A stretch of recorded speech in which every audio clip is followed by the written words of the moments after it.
Um estudo mostra que o desempenho de alunos que ingressaram em universidades públicas em todo o país, por meio de cotas raciais, vem melhorando a cada ano. E se comparado com os estudantes que conseguiram uma vaga por meio do vestibular.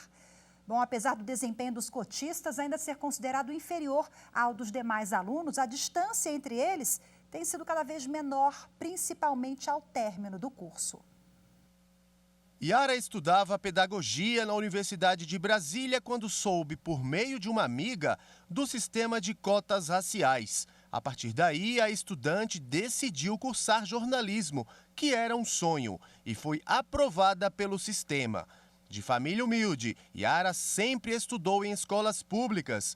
Hoje, aos 26 anos, ela é a primeira de 6 irmãos a frequentar e a se formar por uma instituição pública por meio de cotas. Foi um período muito bom, tanto de aprendizado quanto de autoconhecimento, que foi muito importante para mim e que também foi muito importante para os meus irmãos, porque como eu sou a primeira dos meus irmãos a entrar na universidade, eu me tornei uma referência para eles, tanto que meu irmão está fazendo educação física na UNB e ele entrou por cotas também. É muito importante esse sistema de cotas, a gente não está tirando vaga de ninguém, são vagas destinadas para o sistema de cotas, é tudo exatamente subdividido certinho, então é muito importante até porque para ampliar o acesso dessas pessoas à universidade. Um estudo realizado pela USP Universidade de São Paulo durante 4 anos, com cerca de 11 mil alunos, mostra que o desempenho dos cotistas tem melhorado. De acordo com o levantamento, logo no início do curso, a distância máxima entre quem veio de escola pública e quem veio de particular foi de 1,2 ponto na média das notas. Essa diferença, na média, diminuiu no segundo semestre e ficou cada vez menor até a conclusão do curso. Atualmente, 158 instituições públicas de ensino superior adotam algum tipo de cota. A Lei 12.711 de 2012, conhecida como a Lei das Cotas, determina que 50% das vagas em universidades e institutos federais sejam direcionadas para pessoas que estudaram em escolas públicas. Desse total, metade é destinada à população com renda familiar de até um salário mínimo e meio. A distribuição das vagas raciais é feita de acordo com a proporção de negros, pardos e indígenas. O Brasil é um país de maioria negra. Segundo dados do IBGE, quase 55% da população se autodeclara negra. A UNB foi a primeira universidade federal a implantar um sistema de cotas raciais no Brasil, nos idos ali dos anos 2000, 2003, mais especificamente, e isso se multiplicou Brasil afora e a gente repete isso novamente, no que diz respeito à pós-graduação. Hoje, várias outras universidades, em São Paulo, São Carlos, URGS, UFMG, várias universidades brasileiras também têm esse mesmo sistema na pós. A lei que instituiu a política de cotas prevê uma revisão da regra 10 anos depois da sanção. O prazo acaba em agosto deste ano. No Supremo Tribunal Federal, o entendimento é que o sistema de reserva não fere a Constituição. Em um dos julgados no plenário da Corte, que pedia a suspensão da reserva de vagas para afrodescendentes na UNB, por unanimidade, os ministros votaram pela constitucionalidade das cotas para estudantes negros em universidades públicas. Bom, e para repercutir mais esse assunto, eu converso agora ao vivo, aqui no estúdio, com o professor integrante do Núcleo de Estudos Afro-Brasileiros da UNB, o Nelson Inocêncio. Seja muito bem-vindo, Nelson. Prazer estar com você. Prazer. Bom, 30 anos da UNB, a gente conversava aqui nos bastidores, eu fiquei surpresa. 3 décadas você acompanhou tudo isso. Isso. Temos 10 anos da decisão do Supremo Tribunal Federal, que declarou a constitucionalidade das cotas, né? Inúmeros avanços, mas muitos gargalos também. Só que esse recorte que nós mostramos na reportagem da pesquisa é uma boa notícia, né, em relação à nota, ao desempenho. Seguramente. Nós temos, ao longo desses anos, avançado. Apesar das fraudes, apesar das sabotagens, apesar dos problemas encontrados nesse percurso, eu continuo entendendo que toda essa mobilização pró-cotas raciais, e na verdade isso é uma história longa que vem desde o ativismo negro, desde o movimento negro e da adesão de outros segmentos da sociedade, tem sido significativo para que a gente comece a avançar como uma sociedade plural e que quer efetivamente ser democrática. Então, quer dizer, a democracia não pode prescindir desses avanços, percebe? Então, eu acho, no meu entendimento, a política de cotas é parte de um projeto, de um grande projeto, não termina nas cotas, mas a gente também tem que pensar os currículos acadêmicos, a flexibilização desses currículos e conteúdos que não sejam apenas conteúdos referentes às culturas ocidentais, percebe? A produção do conhecimento afro-brasileiro, a produção do conhecimento indígena, tudo isso tem que estar na universidade. Esse é um trabalho necessário e democrático, e em prol da democracia. E é um processo mesmo, né? Esse amadurecimento da sociedade no entendimento de que a pessoa preta não está tirando a vaga de ninguém, né? A gente falar, em pleno 2022, a cota ela já está consolidada em várias universidades, mas é um processo, a gente está sempre repetindo e enfatizando isso na sociedade, né? Exato, o Estado brasileiro teve muita dificuldade de reconhecer a dívida histórica, que muitos não querem reconhecer ainda hoje.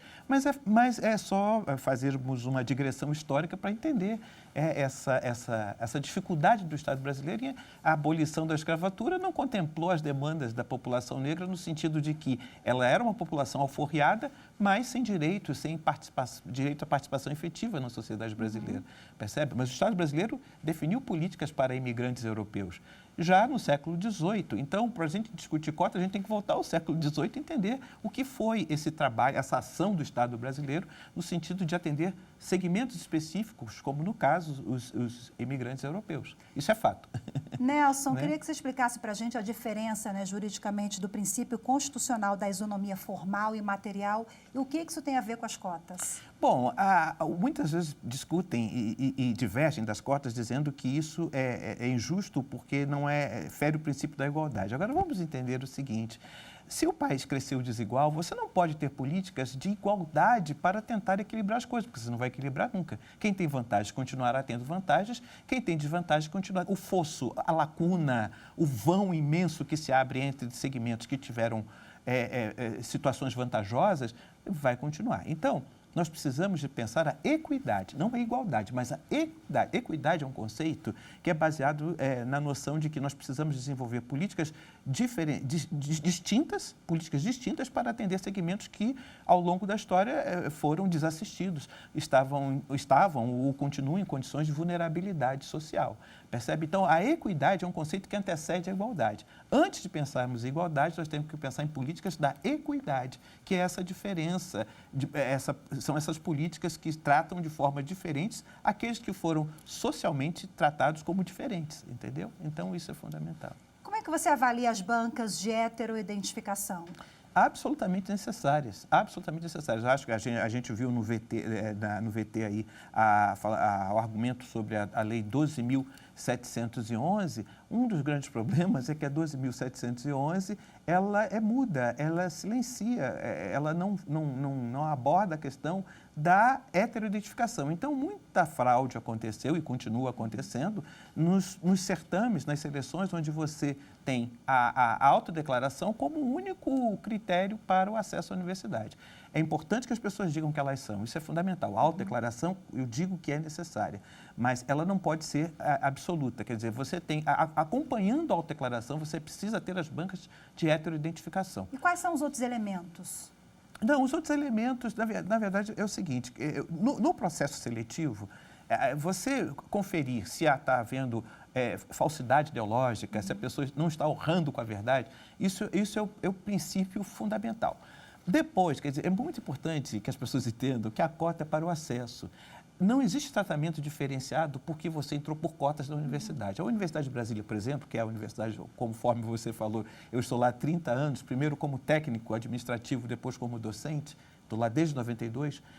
A universidade, ela tinha antes o MGA, que era a média geral acumulada, alguma coisa assim. Hoje a gente tem o IRA, que é o índice de rendimento acadêmico. O que é o índice de rendimento acadêmico? Ele serve para, ele é uma forma de, uma referência para que o aluno tenha um desempenho de acordo de acordo com o que a universidade propõe, de acordo com o que a universidade apresenta como um rendimento aceitável. Então, por exemplo, o IRA, o que a gente chama de IRA, o Índice de Rendimento Acadêmico, é para todo mundo, é para toda a classe estudantil. O aluno ou aluna que não estiver acompanhando, que não estiver com um índice de rendimento compatível com aquilo que a universidade propõe, ela ou ele corre o risco de ser desligado. E isso é só para dizer que nós temos critérios para avaliar o desempenho dos alunos e alunas. Então, dizer que a cota vai fazer decrescer, vai permitir uma queda na qualidade do desempenho, isso é falácia, isso é um equívoco, isso é um engodo, isso é um engano, entendeu? Nós precisamos entender que, inclusive, esse desempenho dos estudantes vem aumentando cada vez mais. Né? E a pesquisa que a gente mostrou na reportagem aponta justamente isso, né? Que as pessoas falavam, eles não têm bom desempenho, nada disso. A gente prova que esse desempenho está se aproximando. Compatível, né? Compatível. E olha, muito bom isso, porque você vê a precariedade. Muitos alunos vêm de uma Escolas formação públicas, precária. exatamente. Entendeu? O mérito é dessas pessoas que chegaram na universidade em condições muito adversas e estão aí mostrando que o potencial é humano, o potencial não é de raça, o potencial não é de classe, o potencial não é de gênero, o potencial é humano. Maravilha, muito obrigada pela sua participação aqui mais uma vez, pelas reflexões todas. Boa tarde para você, até a próxima. Para vocês também, muito obrigado pela oportunidade.